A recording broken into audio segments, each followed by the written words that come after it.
Welcome to one more episode of History of Simple, the channel where the ordinary becomes extraordinary. Today, we will dive into the tradition of blowing candles and its ancient roots. Let's get started. Every year, millions of us lean over a glowing cake, close our eyes, and blow. But why do we actually put candles on a cake and make a wish? This isn't just a cute party trick. It's a tradition with roots that reach back thousands of years to gods, superstitions, and even a little magic.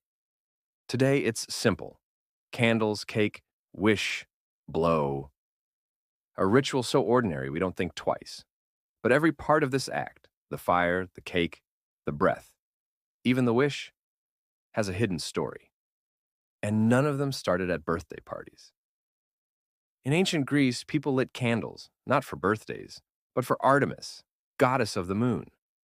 Artemis was worshipped as one of the primary goddesses of childbirth and midwifery. Several festivals were devoted to Artemis throughout the year in ancient Greece.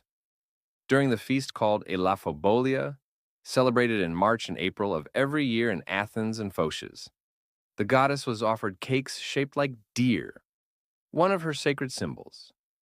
According to the ancient historian Pausanias, these were called elaphos, the Greek word for deer.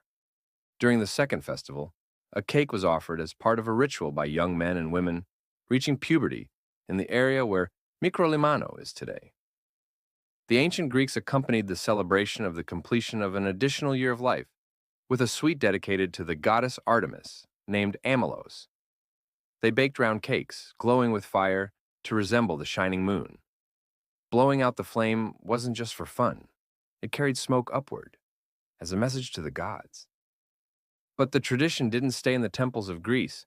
Centuries later, in a small corner of Europe, a new ritual was born. One that looked strangely familiar: candles, cake, and children, but this time it carried a twist. Centuries later, in 18th century Germany, children's birthdays, called Kinderfest, added candles to cakes.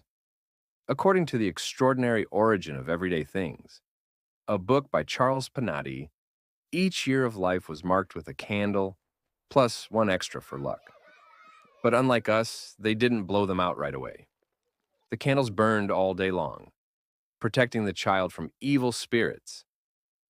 But why do we blow them out? The answer may lie in one of humanity's oldest beliefs: that breath is life. In many cultures, the breath carried prayers, power, and even the soul. To extinguish a flame with breath while whispering a secret wish was like sending a tiny prayer into the unseen world.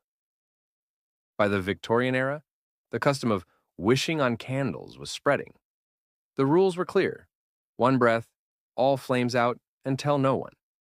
If you succeeded, your wish might come true. If not, well, better luck next year. But here's the strange part. While the tradition spread around the world, no one could quite explain why we keep doing it. A ritual that began as an offering to a goddess became a superstition about wishes, and somehow survived into the age of iPhones and TikTok.